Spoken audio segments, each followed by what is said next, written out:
Menurutku, menjadi anak sastra itu menjadi pengalaman yang unik, tapi membingungkan banget. Kenapanya mungkin aku mulai dari menceritakan pengalaman pribadiku. Kenalin, nama aku Adip, aku jurusan, aku lulusan jurusan sastra Inggris dari Universitas Brawijaya Malang. Dan aku tuh baru lulus tahun ini. Dan kenapa aku memilih sastra sebagai jurusanku tuh alasannya sederhana banget, tapi ya menantang lah. Jadi aku tuh dulu anak IPA ya, tapi emang dari aku pertama kali masuk SMA itu aku udah kekeh, aku tuh pengen sastra. Karena aku tuh dari dulu suka banget uh, nonton film, baca buku, main game.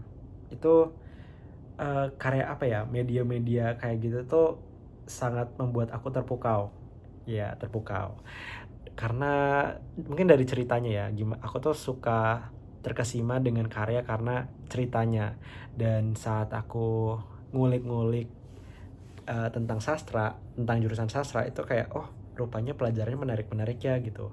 Apalagi kita juga belajar untuk membuat karya kita sendiri kan. Itu jadi kayak wah keren juga nih kalau bisa buat buku sendiri, kalau bisa menyutradarai film sendiri gitu. Dan selain itu juga aku tuh kesepian banget dulu karena nggak punya temen yang sefrekuensi. Maksudku tuh uh, minim banget ketemu orang yang bisa diajak diskusi tentang film, tentang game, dan apalagi lebih sulit lagi kalau mau mau nyari temen ngobrol tentang sesuatu yang sangat dalam gitu. Kayak aku tuh nggak bisa ngomongin tentang film-film A24 dulu tuh, kayak karena mereka nggak nonton dan mereka tuh juga agak tertarik gitu. Jadi ya dari situ aku kayak udah kekeh mau sastra, meskipun banyak yang kayak mempertanyakan itu gitu. Bahkan orang tua juga kayak mempertanyakan kayak kenapa kenapa ke bahasa gitu loh. Padahal kan SMA-nya IPA, dan apalagi pas itu aku ngegunain kuota SNMPTN aku tuh untuk sastra gitu, lintas jurusan gitu. Ya cuma gimana ya, aku nggak bisa memposisikan diriku tuh ke jurusan lain gitu. Sebenarnya pilihan kedua aku tuh ilmu kelautan ya, cuma aku bersyukur banget gak masuk karena kayaknya aku bakal pusing banget deh, karena itu udah kerasa itu bukan passion aku gitu. Aku nggak tahu juga sih, tapi kayak aku udah, kepalaku tuh dipikiran udah oke, manifesting di sastra Inggris gitu. Dan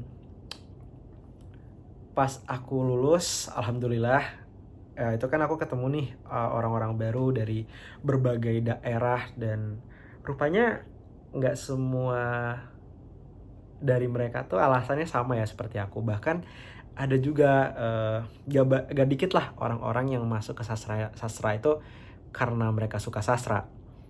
Eh, Alasan lain yang sering aku dengar adalah sastra Inggris itu menjadi second choice untuk banyak orang setelah mereka ditolak dari jurusan pilihan mereka. Dan ya aku juga sering denger sih, apalagi kalau di sastra Inggris ya. Ya udah, karena mereka udah belajar bahasa Inggris, mereka udah paham bahasa Inggris, ya ngerasa jurusan ini jurusan yang gampang gitu. Dan sebenarnya tidak tahu persis sastra itu apa gitu. Jadi hmm, akhirnya pas aku tuh masuk ke jurusan sastra, aku menemukan banyak orang yang berbeda-beda gitu. Dan goals mereka juga beda-beda gitu. Dan ya rupanya juga preferensi mereka terhadap suatu sastra itu juga beda. Kayak ya ada yang emang suka novel banget, ada yang suka film banget, atau ada yang suka anime banget gitu. Dan wah gila sih itu, aku ngerasa warna-warni banget uh, se- hidup sebagai anak sastra pas itu. Dan kerasa banget membingungkannya tuh pas udah lulus, karena kebanyakan juga itu tuh nggak mikirin prospek kerja. Dan ya gimana ya, anak sastra Inggris mikirnya ya antara mereka mau jadi guru atau jadi penulis, copywriter gitu. Dan ya kalau kita lihat kondisi Indonesia sekarang dikit banget ya lowongan kerja kayak gitu gitu. Apalagi sulit banget untuk kita yang memang minim pengalaman. Kayak contoh kita kayaknya lulus tapi kita belum pernah ada magang-magangan di eh, di industri itu gitu. Jadi itu makin sulit lagi, dan akhirnya teman-teman sastra aku tuh banyak yang bingung kayak aku tuh harusnya gimana ya aku bisa kerja tapi tetap dalam passion aku. Dan ya ada juga yang kayak udahlah bodo amat yang penting dapat kerjaan, dan akhirnya ya punya ternak lele lah atau kerja di bank lah atau kerja jadi admin HR gitu. Itu kan eh memang harus ngalah ya sama idealisme gitu. Em, Sebentar, coba aku pikir dulu kata gitu. Ditambah lagi dengan stigma, bukan stigma sih, persepsi yang kok anak sastra kerja di marketing, kok anak sastra kerjanya di situ, di sini, di situ. Kayak itu sih yang buat confusing gitu. Kayak jadinya posisi yang benar untuk kita ini di mana gitu loh. Karena in this economy ya, gak semua orang punya privilege untuk menjadi penulis atau sastrawan. Bahkan gak semua punya privilege untuk lanjut kuliah ke S2, yang biasanya memang anak-anak sastra tuh ke akademisi ya. Cuma kan gak semua bisa gitu. Apalagi to enjoy sastra tuh gak cuma dari situ juga kan. Dan akhirnya banyak yang mengeluh kayak, wah gara-gara aku udah lulus kuliah, aku tuh udah gak megang buku lagi, aku udah gak menganalisis lagi. Kayak mereka kangen dengan momen-momen kuliah yang dimana kita tuh dulu, wah menarik banget mata pelajarannya gitu. Kayak kami tuh apa ya, mungkin momen menarik, banyak lagi momen yang paling menarik bagiku tuh banyak ya. Ya dari skripsi aja tuh aku meneliti video game sebagai kajian sastra. Itu memang ini sih memang idealisme aku dari pas masuk kuliah. Kayak aku tuh mau meneliti video game ya biar keren gitu loh. Tapi juga sekaligus paying tribute as a gamer gitulah, anjay adah gitu. Anyways, mereka tuh kayak gak punya waktu untuk berkarya lagi karena memang dihantam dengan realita kehidupan. Terus juga teman-teman yang memang sebenarnya nggak terlalu peduli sama sastra, masuk ke sastra itu cuma sebagai second choice, ya udah mereka tidak hidup sebagai anak sastra gitu, kayak blend in dengan anak-anak yang lain gitu. Mungkin kalau misalkan di HR ya dia menjadi anak komunikasi gitu. Ya sebenarnya memang wajar sih, karena kalau menurut aku sastra itu adalah pelajaran yang sangat generalis. Kenapa? Karena kita tuh sebenarnya belajar dalam memahami pandangan-pandangan orang-orang lain. Contohnya kayak ya kita tuh kan belajar tentang feminism, kita juga belajar tentang ideologi-ideologi pemerintah kayak anarkis, belajar tentang kapitalis, kita belajar tentang wah banyak banget lah, jujur kayak kita juga sampai bisa belajar tentang agama gitu, karena kita juga ada hubungannya sama filsafat gitu. Jadi memang dari pelajarannya aja tuh kita diajarin untuk blend in and understand our environment gitu. Dan akhirnya banyak orang itu hilang identitas. Kayak aku tuh siapa sih sebenarnya? Gimana sih aku menjelaskan diriku ke orang lain? Kayak oke, ditanya nih, oh anak sastra. Jadi kalian ngapain kalau jadi anak sastra? Nulis buku? Gak juga lagi gitu kan. Malah kayak kalau yang mungkin yang buat aku kaget itu adalah, oh rupanya jurusan sastra tuh gak fokus di membuat karya, itu lebih ke mengkaji karya gitu. Dan sayangnya gak banyak yang tahu itu gitu loh.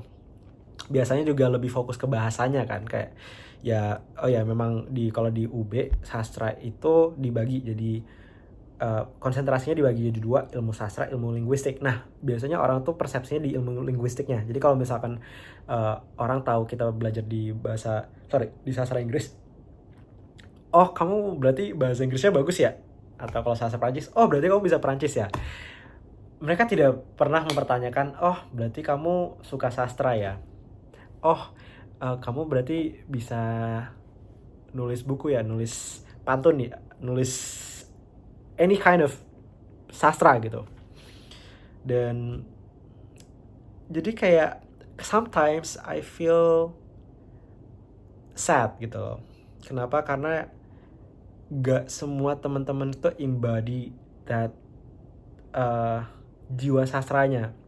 What I mean is that kan orang sastra tuh belajar banyak perspektif ya. Tapi masih ada teman-teman sastra tuh yang close minded, yang dia tuh tidak mencari jawaban kenapanya, kayak kenapa sih orang itu seperti ini, kayak mungkin coba cari contoh yang lebih konkret tuh, kenapa sih demonstrasi itu penting, kenapa pemerintah itu berhak untuk dikritik seperti itu gitu. Itu nggak pernah mempertanyakan itu gitu loh. Jadi kayak mereka malah bilang, aduh aku nggak into politik lagi, kayak aduh aku nggak tahu apa-apa, jadi kayak aku nggak mau ikut campur. I think itu sih yang buat aku ngerasa bingung banget sama anak sastra. Kayak menurut aku anak sastra punya responsibility to spread awareness about our surroundings gitu loh. It is our responsibility kayak untuk kasih tahu loh ke orang-orang kayak ini penting loh untuk mengangkat isu-isu ini gitu. Karena ya dari skripsi kita aja tuh kita harus either membahas sosiologi, psikologi, dan antropologi. Jadi kayak ini kan tiga-tiganya tuh ngomongin manusia nih. Jadi kalau misalkan kalian tidak taruh effort untuk memahami manusia, jadi kamu tuh sebenarnya kalian tuh sebenarnya lulus dari jurusan sastra nggak sih? Kalian dianggap berhasil nggak sih menjadi sarjana sastra? Karena berhak gak punya gelar itu.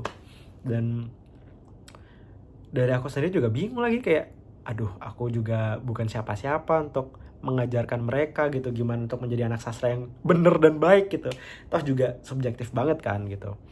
That's why di video ini mungkin aku juga mau ngasih advice lah ke adik-adik yang belum lulus dan sekarang lagi menjalani kehidupan sastranya mereka. Coba sih sering-sering belajar dari lingkungan sekitar. Jadi kayak misalkan ya gimana sih kalian tuh mendapatkan life lesson dari orang-orang yang sering kalian lewatin. Contohnya ya kalian bisa loh ngobrol sama ibu-ibu yang sering keliling jualan jajanan dia gitu di kawasan kampus, atau mungkin ya berdiskusi dengan dosen. Karena ya itu sih sebenarnya hal yang menurut aku bisa membuat pengalaman kuliah kalian tuh lebih wow gitu. Dan kalau dipikir-pikir sebenarnya lebih penting untuk teman-teman yang udah lulus dari kuliah sastra, gimana sih kita tuh tidak melupakan jiwa sastra itu gitu loh. Meskipun kita tuh kerjanya di beda-beda industri dan bahkan tidak masuk ke industri bahasa atau industri sastra kayak jurnalistik gitu ya. Contoh aku tuh sebenarnya sekarang lagi di marketing ya. Nah, mulai dari ini sih, selalu berkarya. Nah, berkarya itu kan juga bisa gak cuma nulis ya. Berkarya itu bisa contoh dengan membuat konten sosial media, atau kalian juga suka membagi-bagi testimoni review film gitu. Kalau misalnya kalian habis nonton film terus kalian upload snapgram kayak wah ini film jelek banget gitu, itu kan sebenarnya menjadi sebuah effort untuk menjaga jiwa sastra itu gitu. Dan I think kalau dari personal experience aku adalah joining a community itu sangat membantu aku untuk reignite my passion toward literature gitu. Aku ikut komunitas buku Dan aku seneng banget, kenapa? Karena disitulah jadi kesempatan untuk kayak aku tuh jadi belajar, masih masih terus belajar tentang sastra gitu. Kayak si kakak ini baca buku tentang self improvement, kakak ini belajar tentang seni perang dari Art of War, Sun Tzu gitu. Atau dia ini buat buku anak kecil untuk mengajari anak-anak tentang pahlawan perempuan di Indonesia. Itu kan menjadi kesempatan yang menarik ya, dimana kita tuh belajar buku ini tuh dari orang lain. Jadi orang ini yang menjelaskan, dan itu adalah the pinnacle experience of being a literature student, ya, anak sastra gitu loh. Dan dari situ sih menurut aku kita tuh bisa memperkuat identitas kita sebagai lulusan sastra gitu. Karena sastra itu abstrak banget. Sastra itu nggak kayak teknik itu kan ada tuh pelajaran kayak gimana menghitung, gimana dia menggunakan alat-alat ukur yang kompleks itu gitu. Sastra tuh berpikir gitu. Jadi gimana kita bisa tetap menjadi anak sastra adalah mengasah pikiran kita seterusnya gitu. Jangan kita tuh sampai malas belajar. Jangan sampai kita tuh menutup pandangan kita dan tidak peka dengan lingkungan sekitar. Karena kalau udah kayak gitu, udah kita sia-sia banget jadi anak sastra. Dan akhirnya kalian bingung, kenapa ya kok aku masuk jurusan sastra? Kok aku nyesel ya masuk jurusan sastra? Kayaknya udah telat banget kalau ngomong menyesal ya. Karena sebenarnya juga kalau dibilang ya, anak sastra tuh versatile banget. Kalian tuh bisa belajar banyak pelajaran lain gitu loh. Kayak ya jujur kalau aku ngeliat ya, aku belajar ilmu komunikasi dari mata pelajaran media studies. Aku belajar tentang antropologi dari folklore in the digital age, itu dimana kita tugas praktikumnya tuh menganalisis, meriset kelompok-kelompok yang ada di zaman modern. Itu contohnya kalau aku dulu tuh risetnya komunitas Furi di Malang, dan mereka menarik banget untuk diajak menjadi narasumber, dan banyak banget insight-insight yang menarik yang aku pasti nggak akan belajar kalau aku nggak ada inisiatifnya untuk nyemplung ke situ. Jadi untuk teman-teman yang udah masuk ke jurusan sastra, stop menyesal. Lebih baik kalian manfaatin waktu kalian ini gitu. Kenapa? Karena ya kembali lagi, pengalaman menjadi anak sastra tuh unik. Dan cara biar nggak terlalu membingungkan adalah embrace that kebingungan. Ya maksudnya kayak banyak hal yang dipelajari kan, jadinya kayak banyak pertanyaan di kepala kalian, dan pertanyaan tuh menjawab pertanyaan-pertanyaan itu adalah the fun part gitu loh. Itu yang sebenarnya bisa buat kalian tuh bangga dengan diri kalian sebagai anak sastra. Dan di dunia kerja sebenarnya banyak kok advantage kita sebagai anak sastra. Kenapa? Karena ya pertama, referensi cultural kita tuh lebih luas ya, karena kan kita tuh dulu kan tuntutannya harus baca buku, harus nonton film, bahkan kita juga harus menganalisis iklan kan. Aku juga ada nih pelajaran tentang adaptasi, gimana gimana novel diadaptasi menjadi film, dan itu menjadi sebuah fenomena dimana kayak Indonesia tuh banyak banget buat film-film adaptasi karena dia mengikuti kesuksesan Dilan, dan itu menjadi tren, dan itu menarik untuk dibahas gitu loh. Dan jadi itu kenapa aku tuh selalu advokat untuk kalau jadi anak sastra itu nggak boleh malas belajar. Kalau jadi anak sastra itu nggak boleh malas berkarya. Karena kalau misalkan kreativitas kalian nggak dipakai, sia-sia banget. Sia-sia dong kuliah. Dan wah, ini juga nih, kalau untuk teman-teman yang nggak mau bersosialisasi dan ketemu orang baru, itu sayang banget gitu loh. Padahal kan anak sastra nih yang punya ini ya, wawasan luas nih, kayak Kalian tuh yang punya percakapan yang banyak gitu loh. Kalian yang suka bertanya ke mereka gitu. Dan itulah kenapa aku bilang menjadi anak sastra itu pengalaman yang unik tapi membingungkan banget. Semoga untuk teman-teman yang di sana, untuk yang masih kuliah sastra, semangat. Kalau misalkan kalian butuh bantuan, bisa banget kontak aku bisa kasih referensi sastra. Aku juga suka banget nge-review jurnal artikel orang-orang. Skripsi pun juga, aku tuh ngebantu skripsi teman-teman aku. Dan menarik skripsi teman aku tuh ada yang nganalisis film horor, gimana film horor dalam pandangan feminisme. Ada juga yang membahas kartu tarot, melihat sejarahnya gimana sejarah itu mempengaruhi perception terhadap tarot gitu ya sampai sekarang. Dan wah banyak lah, serius banyak banget. Dan untuk teman-teman yang udah lulus, selamat mendapatkan gelar sastra itu, SS ya, screenshot. Please banget jangan luput jiwa sastra itu gitu loh. Kalau misalkan kalian nggak punya teman diskusinya sama aku aja nggak apa-apa. Atau ranting aja lah, ranting di sosmed, yang tadi first atau di second atau di Twitter, kayak keren aja. Kalau misalkan kalian nggak suka film, apa contohnya, kalau kalian nggak suka film Merah Putih All for One, ya hujat aja gitu, hujat aja. Karena ya itulah sastra ya, suka nitpicky, suka menganalisis hal-hal yang sebenarnya yang perlu dianalisis gitu. Itulah kesenangannya. Dan aku berharap kalian tidak sebingung itu setelah menonton video ini.